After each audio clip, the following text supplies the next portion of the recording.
5live. Tell us all about Snakes in a Plane, because this is one film we weren't allowed to see it over here as British reviewers. You stayed up all night to see it in LA, and I really hope you're going to tell everyone to keep the money in their pocket.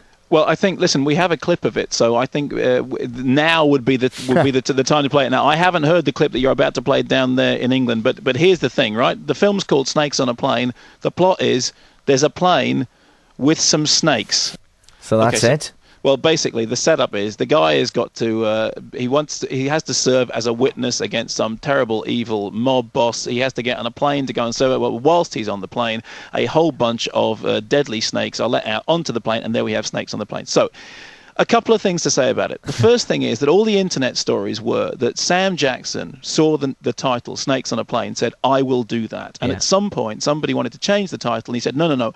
I signed on to do this because it was called Snakes on a Plane. Jackson has subsequently said that what actually happened was that he heard that Ronnie Yu, who's a great director, who directed A Bride of Chucky, which is a terrific movie, and he's a really interesting guy, was going to make a movie called Snakes. Sam Jackson then got in touch with him and said, what's the pitch? And Ronnie Yu said, well, it's a bunch of poisonous snakes on a plane. And Jackson then said, I want to do that. Now, subsequently, Ronnie Yu jumped ship and left with another director who I have to say has none of the style or the panache or the zing that Ronnie Yu brings to the project. Sam Jackson remains.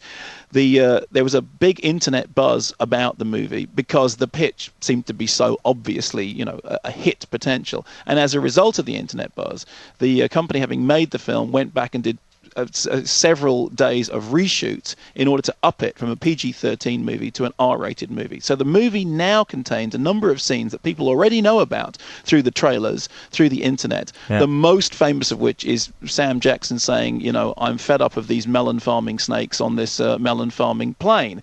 A line which, when it was said last night in the theater in Man's Chinese on Hollywood Boulevard when they were previewing the movie, the entire audience said it along with Sam Jackson saying it. So it's like, you could not have more built-in audience expectation and desire for the audience to love the movie. And a terrible film.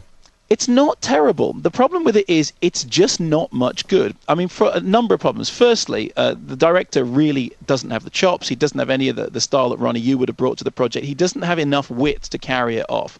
The second thing is an awful lot of it just looks like a 1970s disaster movie, rather badly done, rather creaky and cronky in a way which isn't necessarily tongue-in-cheek. It just looks like the basis of the film was put together by somebody who really couldn't make films very well, but really liked Airport. Yeah. And you get what looks like old-fashioned filming suddenly intercut with scenes which look to me like they were done as recut scenes. All the deaths are basically taken from early 1980s, late 1970s slasher movies. So we get a bunch of snake attacks, people's eyes, people's mouths. There's an awful lot of snakes biting people's bottoms, an awful lot of snakes biting people's Mr. Happies, an awful lot of bawdy, crude, lewd, rather unpleasant sexual grotesquerie in the opening 40 minutes of the movie, after which it just settles down to be a bunch of people running around on a plane with a bunch of snakes on it. Do you know what? You went through all of that, and finally, Mark, you gave me a reason to go and see it.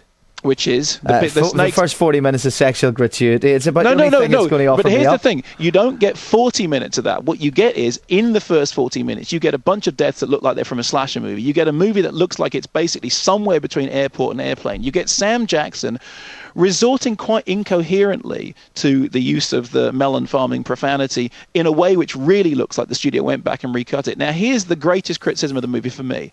I went to the midnight screening, which is the best way you could see that film, and I saw it in a good theatre on Hollywood Boulevard. It worked very hard to try and keep me awake, and I have to admit there were a couple of moments when I nodded off. You'd fall asleep and you wake up again. They're still running around. They're still getting killed by snakes. There's still a bunch of snakes on a plane. Well, what's really sad is that with that pitch, with that Dumbo stupid, how much more down market, thicko pitch, you think somewhere in there is a great genre movie. I'm a great fan of genre movies. I think if a movie does what it says on the packet, then great. I don't have any problem with it. I think it's a mistake not to show the film to critics, because in fact, if you had shown this to critics, they wouldn't kick the rubbish out of it. They'd say exactly what I'm saying. You know what? It's the worst you could say about it is it's not very good. I suspect that it will have a strong opening weekend because everyone's now hopped up to see it, and because it has a great poster, it has a great tagline, it has a great pitch. But in the end, when the dust has settled on Monday morning, there's going to be an awful lot of people going, you know what?